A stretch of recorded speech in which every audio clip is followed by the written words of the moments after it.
Supposed to get really cold tomorrow. Tomorrow's season.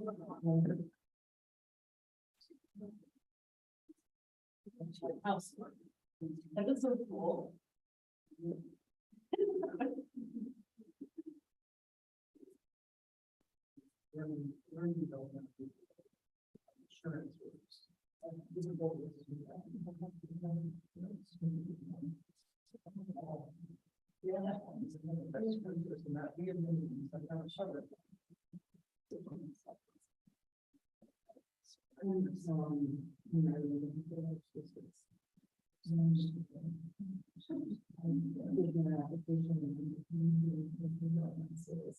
You know how the carpool line was looking? You know how the carpool line was looking?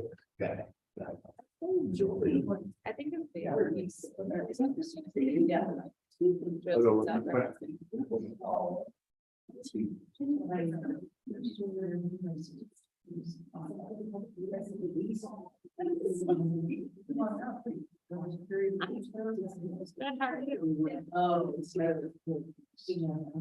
absolutely.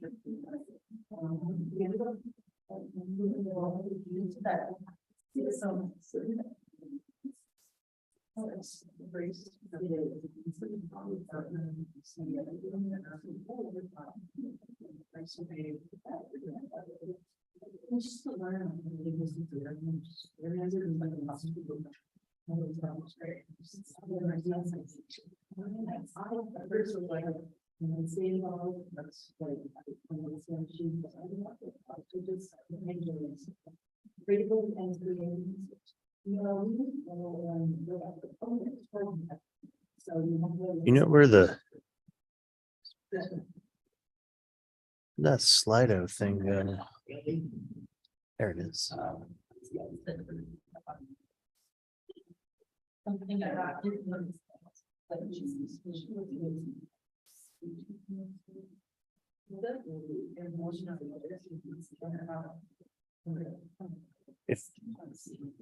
If you would like to.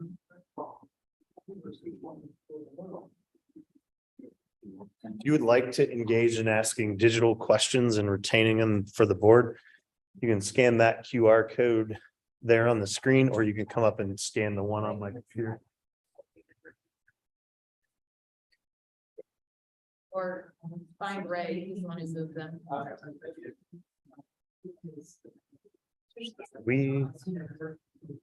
I capture that and stream at the same time. I guess the stream doesn't matter because the stream's going out. Nobody needs to see it up there. Your questions are beneficial.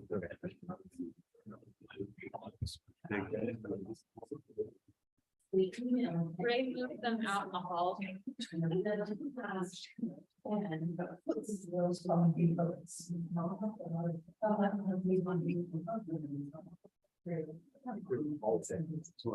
Lindsay said, did you put it in the locker? No. So then Let's see if it's ever. unless it's behind the piano, Ray moved everything out in the hall.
Folks, how are you, buddy? Good, how are you? Good. Yeah.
Hey, Rachel.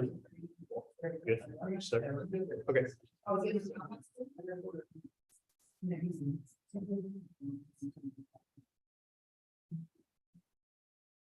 We'll get started. In honor of time, we're through the carpool line. We had a meeting 2 weeks ago, and so some folks were able to attend that. That meeting is also out there in streaming land for review if your husband would like to watch that one as well. There's a Slido piece here, which is an opportunity for parents to scan this and add questions to the bank of questions that the board will review to provide feedback to the RMSEL community, that being the RMSEL BOCES board, of which Director Dr. Carrie Olson from Denver Public Schools serves on as our chair, and Director Angela Christensen from Littleton Public Schools have joined us today to engage in this conversation. This conversation will be probably similar to our last meeting, but with a few updates around timeline and what I've seen from parent engagement to this point. Feels like the same thing. Yeah, thank you for coming. I understand this at the last meeting. But here today, to hear your questions. I think we probably have the same questions. I see the chat on this meeting. I'm like, those are great questions. So we're hoping to be able to get some answers.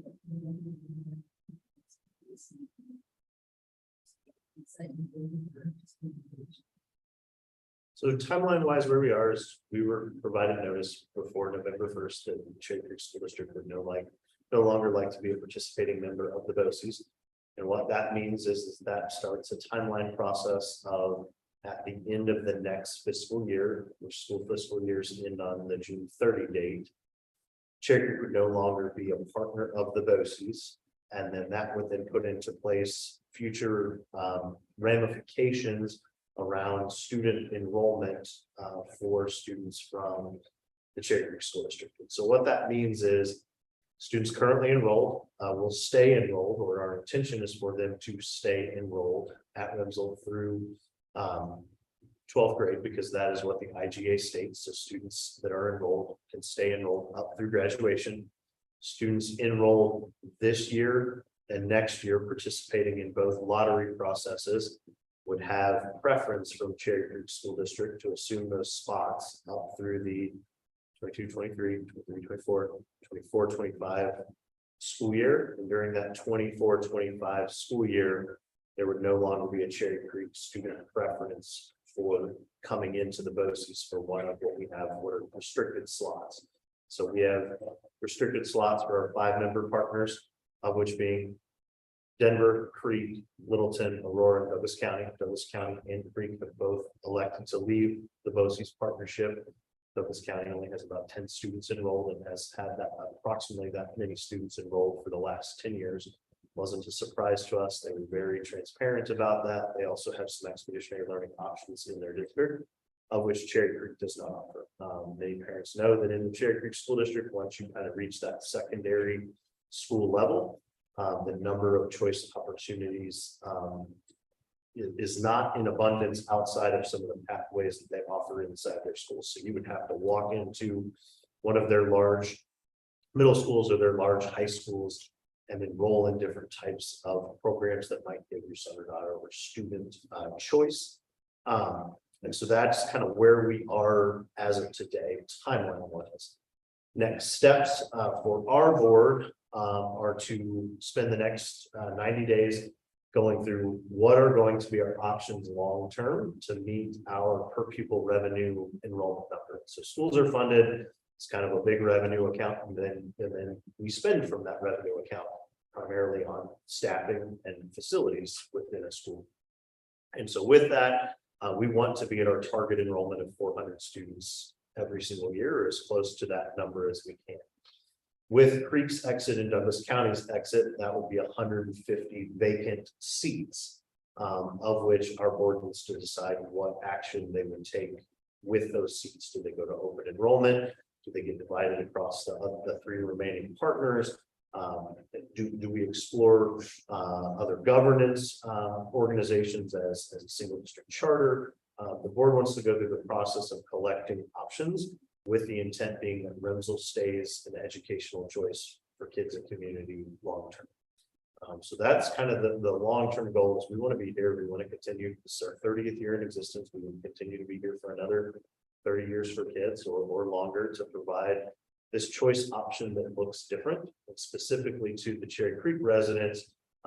This is an option for kids that's very different than some of the choice that they have in the district. They have a few charter options, and then they have large traditional secondary middle schools and high schools. And we know a lot of the kids that come to this community come to here for a variety of reasons: how we learn and how we present instructional frameworks, the community that we build, the safety of being in a place where, oh my gosh, I'm in a high school of 70 kids and every teacher knows my name and every teacher interacts with me in a really unique way. And that feels very comforting to me as a student, versus I couldn't even walk through the doors of Cherry Creek High School because there's 3,000 kids and everybody's buzzing around, and I've dropped my bag and I'm now really anxious, and I'm calling my parents and saying, I can't even get to my first period because this environment is too overwhelming for me as a student and as a learner, and I don't think I can be successful here. So where we are with kind of advocacy to Cherry Creek is, to date, we've not received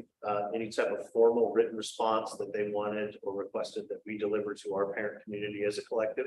I've seen a lot of parent engagement from sending email correspondence to our district representative, Director Ann Egan, to the full collective board, and then to the superintendent, asking for some type of discussion, dialogue, interchange, some type of explanation, of which we don't have as board members or as representatives of the school at this time. Our next board meeting here is post-Thanksgiving holiday, November 29th. So we'll engage as a board here, of which Cherry Creek is a representative of that member board. And we have a discussion item on our potentially proposed agenda of what this impact means, to try to get some discussion amongst our board and staff.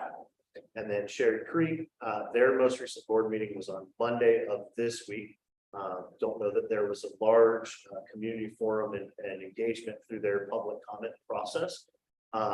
So I do think parents are expressing an interest, since they've not had an answer to their questions via email or their professional letters that they presented to their board and their staff. I do believe that would be an opportunity for RMSEL parents to come and engage with their board and get their comments made onto public record and into their board minutes and proceedings. That's certainly parents' kind of position of, what do we want to go say? How do we want to present? I've seen nothing but amazing, professional, engaging letters versus, some board meetings and school districts now, they get streamed onto various media channels because people are yelling at each other and throwing things and barricades, and people are getting tackled. And I always tell our kids, when they go protest, you can go protest, but you have to spell the words on your sign correctly as your pass to go protest. I have not seen that type of engagement from our parent community. Our parent community is simply seeking a discussion, simply seeking some answers to why this decision was made. And I think the process of which the decision was made felt very restricted or limited from any type of community engagement. There's a meeting held on Monday. We had our meeting on Tuesday of no knowledge. Then a meeting again they had a meeting again in special session on Friday to vote to carry out this action, which we received a letter that Friday afternoon. So that's where we're at right now. The process that we're trying to go through these two community forums. Last one was more well attended than this one. is to collect questions that you have, that you'd like our board to engage in considering in service of making sure that this remains a viable option in school for kids long term. Questions that we've seen so far have really kind of been tracked into a series of categories, of which are, Cherry Creek, would you please engage us in your process of how you reach this decision. Questions around funding. We don't have any funding implication of PPR, because the way a BOCES works is all the students from that BOCES are enrolled in one member district that we select. We select to enroll in Denver Public Schools for a pass-through of dollars from the Colorado Department of Education, because Denver has the highest PPR. It's advantageous for us to receive maximum amount of funding. We independently make our bond payments for the renovation, so they don't subsidize us in any way. None of our districts are subsidizing us anyway. Parents have engaged here in understanding prior to the renovation process the need for our fees that we have here, and understand the structures we have for providing financial aid to families. So this is an inclusive and equitable place for students to attend, and 20% of our fees go to providing financial aid and support. And so we're credited with distinction. Kids are coming to school here and being successful. So this really feels, I think, to many parents as to us, that we'd like some type of explanation. Other questions were around, what does this mean for our kids that aren't here yet? Like, we're a family where we have a 15-year-old and we have a 3-year-old. They're starting to do the math around timeline, and they'd like their 3-year-old to come to RMSEL. I have a family who has already reached out, and their daughter graduated last year. Family has an incoming kindergarten next year. We're like, what does that mean? We live in Cherry Creek. We don't want to go to our neighborhood school. We want to come here. So I think there's a lot of questions around enrollment. So that's kind of where these questions have fallen to date. Our next step is to build these series of options and put them out, much so like we did with the fee survey, to collect feedback from our community of the parents. What are your opinions or questions about these type of enrollment options that we have moving forward post the termination deadline? So we will go through that, engaging this community here. Thank you to those of you that completed our last community engagement survey. A little over a 30% response rate on the board to take a look at, with looking at fees, where parents are at there. So that's kind of what I have as of today, similar to what we had as of last time in our series of next steps. To questions and discussion or tracking them there. So welcome and for coming to visit with us. So feel free to fire away. Yes. Is there any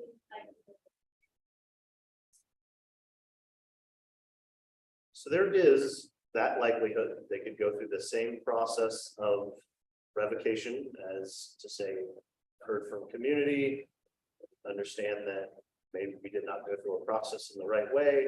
We're hearing from Cherry Creek residents that we need options other than kind of our standard elementary, middle, high school setting. And then that would be up for our board to accept that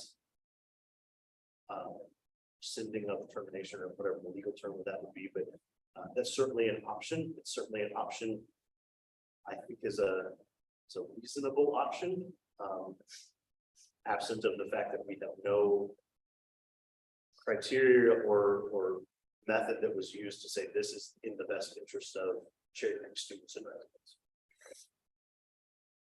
I would like that option.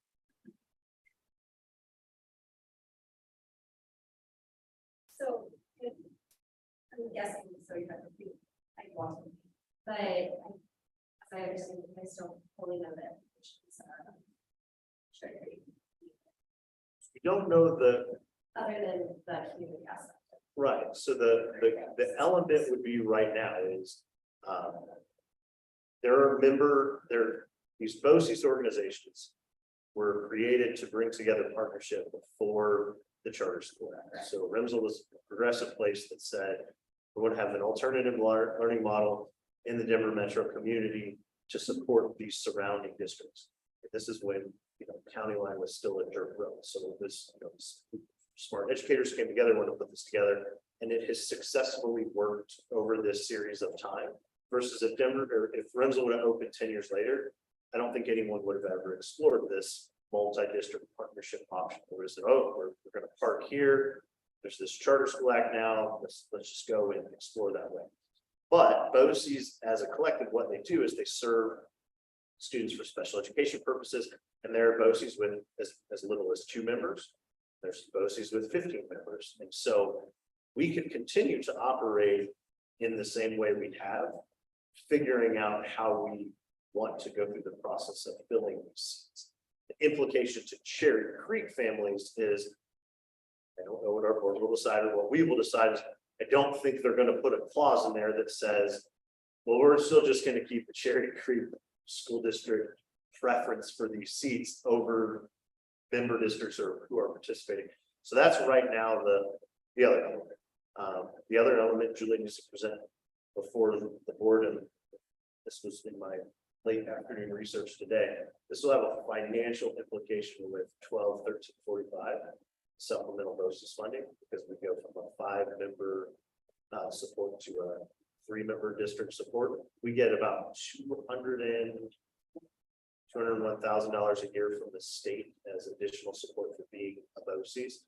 So that's based on 5 members and the number of students would have an implication on that. We need to go pull what the number is, because we get a chart that tells us what our portion of each of those member districts is. So we just need to go to that chart to get the exact figure. Was there any other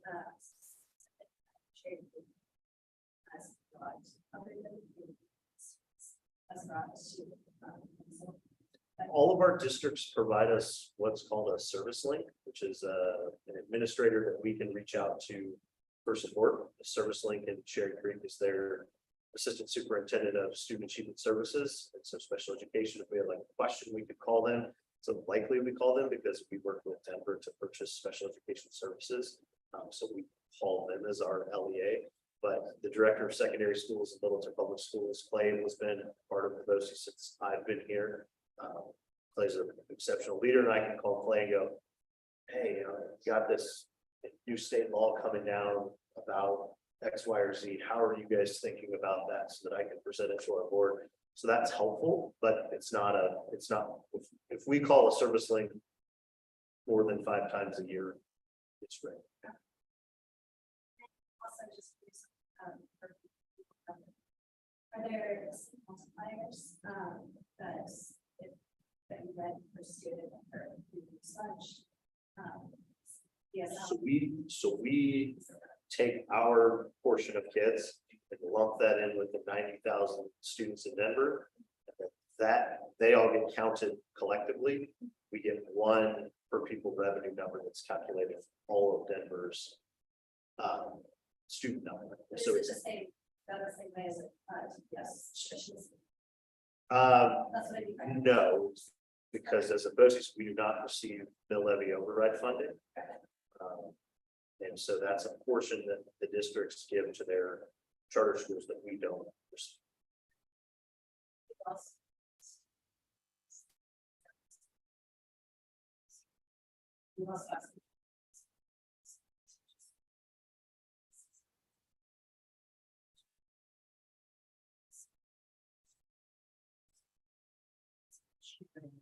There's anything from that.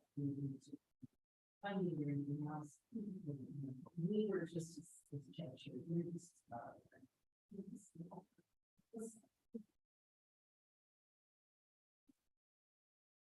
So I mean, the number 1 priority for us as an institution is we want to be here. We want to continue serving kids. We've never presented RMSEL as a competitor in education. We've never presented as, I don't go across Holly and Evans and canvas the Holly Hills neighborhood for students to come to RMSEL out of Cherry Creek. We don't go to District A, Greenwood Village, Cherry Hills, and oh my gosh, let me go grab 30 more students out of these neighborhoods. We've really always existed as this educational alternative for kids that may learn differently, that seek a different environment. And so with that said, like we've never had the ambition, like when we did the building expansion, okay, let's double RMSEL now. Let's become a large charter conglomerate where we have multiple schools across multiple networks, across multiple things. And so our greatest outcome and hope is that we can find solutions that maximizes this opportunity for kids to continue to come without creating some type of competition. That's the last thing we want. We've never presented ourselves as like, how do we go fight with the elementary school down the street and split up seats, and they lose enrollment and they're losing teachers, or they can't get paraprofessionals. We've always just really kind of focused on us, and it's been successful. And so our intent is to figure out the solution that we can continue to operate in that way. To help. And the other two, yes, those schools and my schools and we still get text messages. Like, "Don't check this out." So, Yes, you do. yeah. And so that's, I mean, that's always been kind of our That's. position as a BOCES, which I don't think is favorable in the current metro district climate, because we can add member districts, like we can go over to Inglewood and add Inglewood in, we could go to Sheridan, we could add Sheridan in, we go to Jeffco and add Jeffco. But if you watch any educational news, Jeffco just closed dump 16. Denver is reviewing closure of schools or consolidation of schools within their district. But I think this is, in my own kids' resident Cherry Creek Elementary School, they had 26 fifth graders leave for alternative options. They lost a fifth grade teacher. And so this declining enrollment, people going other places is certainly, and we don't want to be out there like, yeah, like keep us solving and we got to fight. We just want to figure out the way, because I think the way our lottery works, we've got enough kids to fill our seats. We've got enough kids for Greek. We've got enough kids that if we use some type of open enrollment structure to where we don't have to partner with like an Inglewood, but Inglewood kids, I use Inglewood as the example because I always get parents come to an open house. We're on the other side of Clarkson. Can we come to Roseville? I'm like, maybe in high school because we don't fill all our seats, but K through 8, no, because we have a wait list across our 5 districts. So there might be a way that we can take some students that we historically haven't had an option for, to keep doing what we're doing.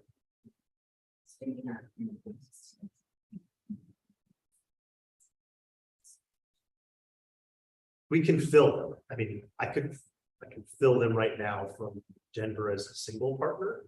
But I think we need to discuss how we want to go about those 150 seats, because Denver's in a situation where, based on the real estate climate in Denver and birth rates and those pieces, we don't want to go to Denver and go, oh, let's just snag another 150 out of your bottom line, because that's not going to be very well received in the current, versus saying, we have this bank of open enroll spots that we can derive from. If that's Littleton needs 10 more seats, Aurora needs 15 more, Denver takes 30, or picks up 45. I think there's a way, because in the state of Colorado, open enrollment, you are allowed to open enroll if your district has a spot for you. So you're assigned to campuses based on your address, but then you could, like, I'll use Littleton, for example. Littleton has an abundance of open enrollment in the high school. We should say abundance, we quantify that. But a lot of folks in Littleton will say, wow, Arapahoe's pretty big, Littleton's really small. I want to go over there because they're about half the size. Or they have IB, they have AP, we want to see something, and you're allowed to do that across any district in the state. So a Cherry Creek resident can go to a Denver public school through the open enrollment process, or vice versa. So that's we wouldn't be creating some mechanism. We would simply be exercising a state law that's already. That point, Chad is talking with, yes, our options. Yeah, we're meeting on Friday. So you don't really haven't had any open enrollment slots available. we've never had, because what we have is the 5 districts and then the 6th column in the lottery, which is out of district. K-8, the seats always get picked up. Out of district, we've had kids from Jeffco, Englewood, Sheridan come. That's In the high school. why, but- Yeah. In high school, we've taken some.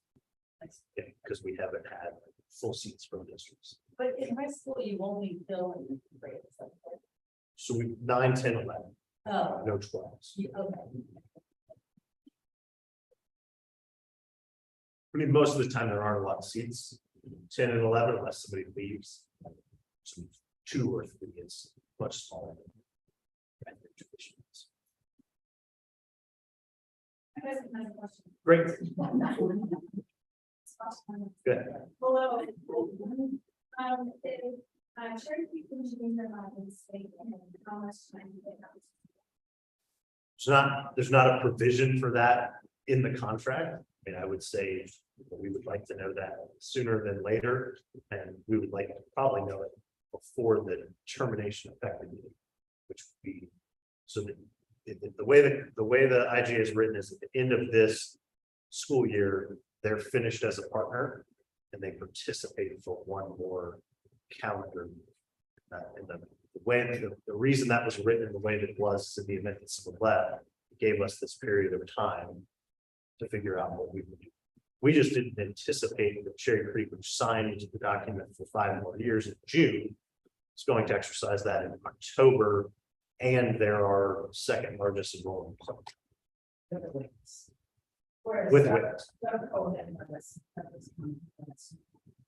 couple of useful things, something we want to think about that students just we got other options.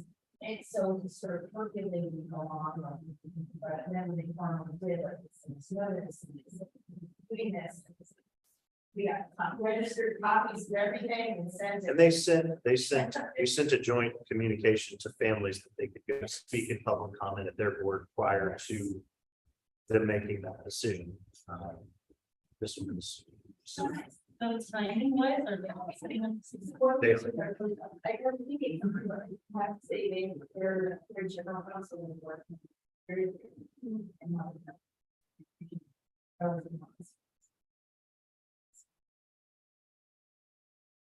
I also want to say, like, Angela and I were just here talking, right, a lot of the questions that you have.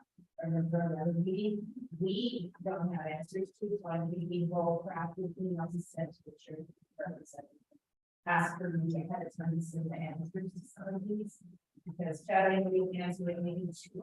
But that's really, they have to answer, so we'll see what we can get over for the 29th, that's Thursday, 29th. We have another meeting on the 29th, just so like, this. If you have any questions.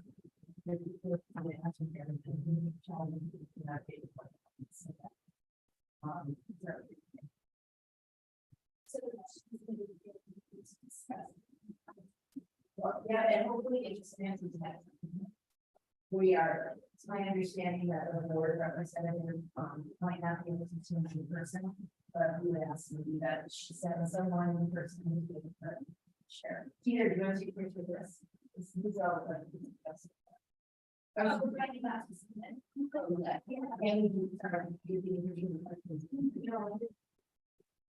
And we stream all of our board meetings and do digital public comment and in-person public comment.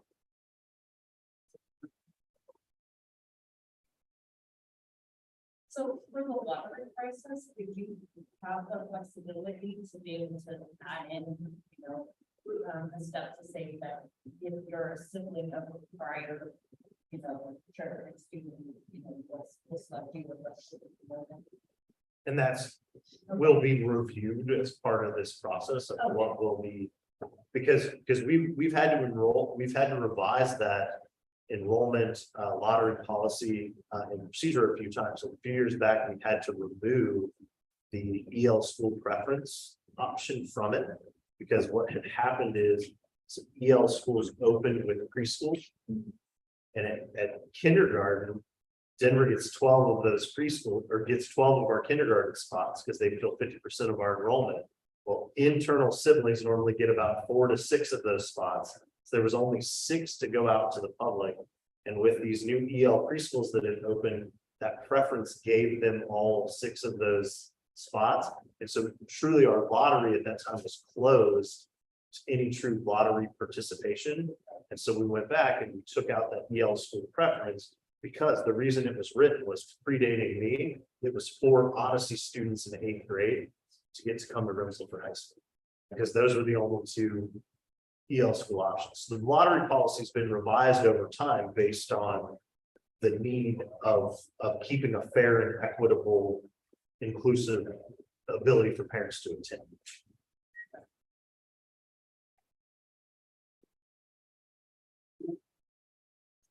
Questions, comments?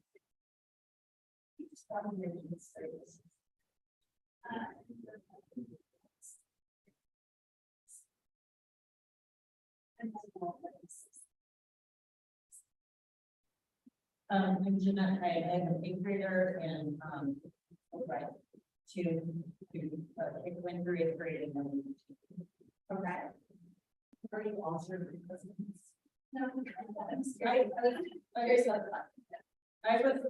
curious about you, but I wasn't trying to prevent and I guess. Lindsay Emery, Director of Elementary Education.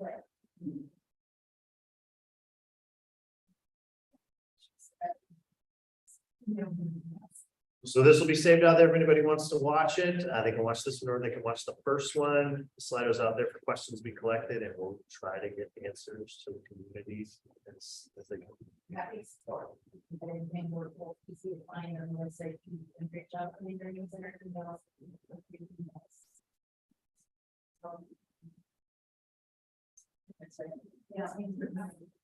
And making sure that we leave the leadership around all this.